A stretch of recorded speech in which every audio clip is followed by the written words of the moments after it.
Hey what's up, this is Himanshu Acharya and welcome back to ideal fitness. आजकल हम लोग काफी सारी ऐसी न्यूज सुन रहे हैं कि जिम्स में लोगों को हार्ट अटैक्स आ रहे हैं। So 2-3 of my members asked me about it that why these things happen. तो आई थॉट कि let's make a video on this. Let's first of all, it saddens me deeply what has happened in recent days. I hope the families get the strength to pass this tough times. और जब हम ये सब news सुनते हैं तो it's very normal to be concerned. और जब हमें कंसर्न होता है या हमें किसी चीज का फियर होता है, that makes us more aware and it helps us make more sensible decisions. Today we will talk about 4 things. Are gyms safe? Should we exercise? Why is this all happening? And then I am going to give you some steps so that we can minimize the risk. Because बिल्कुल तो हम ये सारी चीजें prevent कर नहीं सकते. When it's about the body, the issue is not clear many times. कई बार तो मेडिकल कम्युनिटी को भी पता नहीं होता कि भाई इशू था क्या. And no matter मैं आपको कितने भी लॉजिकल रीजंस दूं, no matter मैं आपको कितने भी फैक्ट शेयर करूं यहाँ पे, but I believe in something called destiny. देखो, जब चीज लिखी है वो होके ही रहेगी.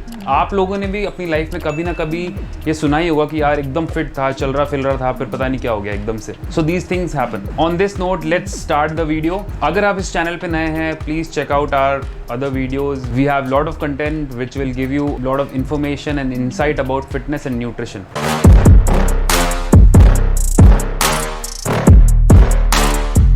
Are gyms safe? इसका जवाब मैं देना चाहता हूं एक सवाल से. Are road safe? देखो, roads are roads. What matters is how are you driving. और चलो, रोड्स में तो एक वेरिएबल फैक्टर और आता है कि भाई आप भले ही सही चला रहे हो, सामने वाला गलत चला रहा है तो भी कुछ हो सकता है. बट जिम में ऐसा नहीं है. जिम में आपका वर्कआउट, आप कैसे वर्कआउट कर रहे हो, that matters. So generalizing that gyms are not safe is not fair and is not wise. So this comes to the second question: should we exercise? This is like asking, should we drive? Of course you should drive. Drive safely with awareness. देखो, exceptions हो सकते हैं. मान लो आपकी eyes week है तो use specs.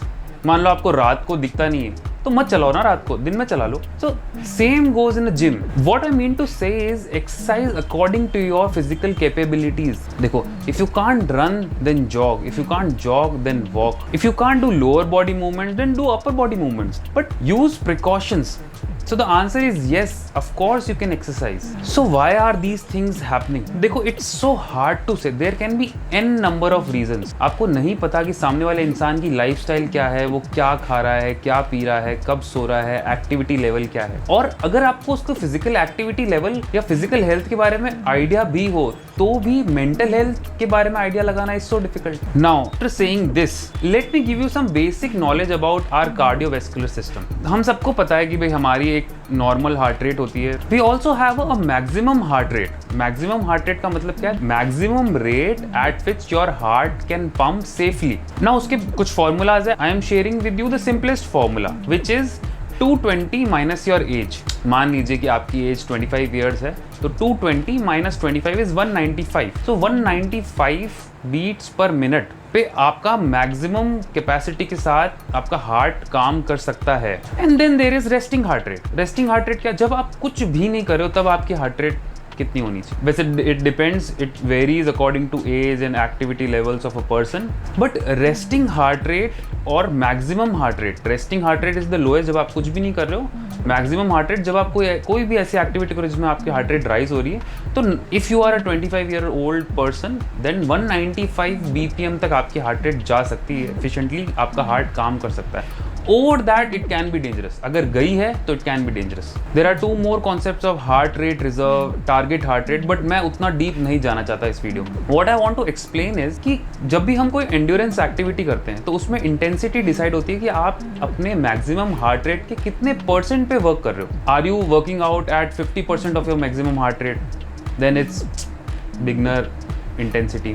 So जब हम वर्कआउट करते हैं तो हम इंटेंसिटी डिसाइड करते हैं हार्ट रेट के थ्रू. तो जितना हमारा heart rate maximum heart rate के करीब जाता है उतनी इंटेंसिटी बढ़ती जाती है. नाउ ये एमएचआर वैल्यू जरूरी नहीं है कि हमेशा आपकी एज से ही डिफाइन हो. There are number of reasons जिसकी वजह से आपकी एमएचआर कम हो सकता है और उसमें सबसे बड़ा रीजन है lifestyle, your activity level, your sleeping hours, your eating pattern, if you are drinking, your smoking. तो ऑफ कोर्स एमएचआर कम होता जाएगा. And when the MHR is lower, and due to some reason आपकी activity level एकदम से बढ़ता है और आपकी हार्ट रेट MHR को क्रॉस कर जाती है, then it can be very fatal. Some people like athletes और people who are in defence, they through years of practice increase their natural potential, are able to increase their MHR and they are able to outperform their age. पर उसके अलावा अगर normal condition पे normal person हमारी किसी वजह से कि कोई एक्टिविटी जैसे हमारी हार्ट रेट MHR को क्रॉस करती है, then it can be very dangerous. Now comes the precautionary steps that we can take. सबसे पहले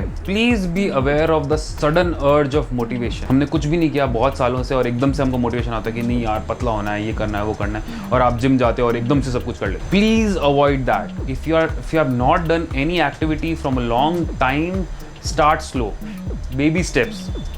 वॉक करो, जॉग करो, फिर रन करो. Avoid going cheap. देखो हम लोग कई बार सस्ता जिम है, ट्रेनर को चार्ज नहीं कर रहा है तो चलो यहाँ कर लेते हैं. अरे ये ट्रेनर तो बोल रहा है कि 600 रुपये में 1 महीने में 5 किलो कम करा देगा, 1 महीने में 10 किलो कम करा देगा.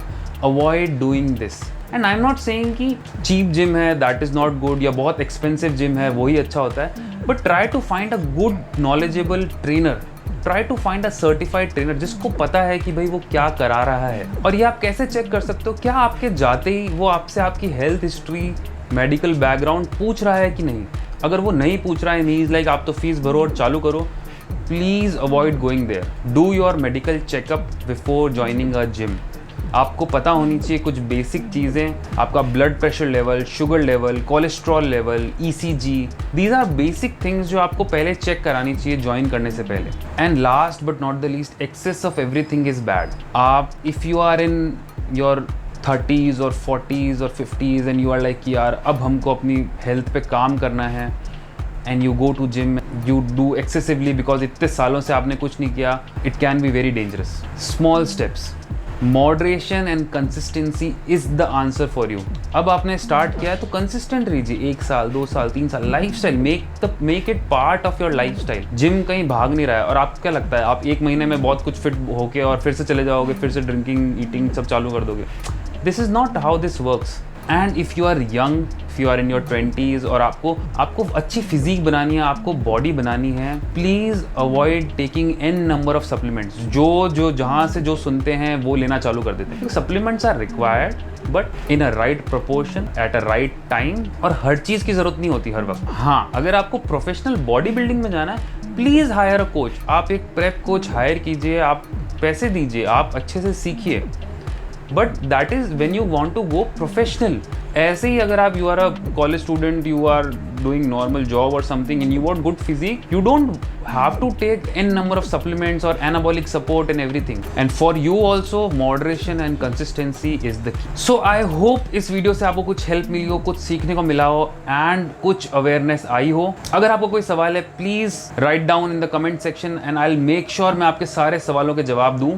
अगर आपको ये वीडियो अच्छी लगी, please share it with your friends and family. Next week मिलेंगे नेक्स्ट वीडियो में. Till then, keep learning, keep growing. नमस्ते. Stay safe. Please tell me that I can't, that I won't, that I fail, that I'll never make it out, yeah. Please tell me all the bad, never good.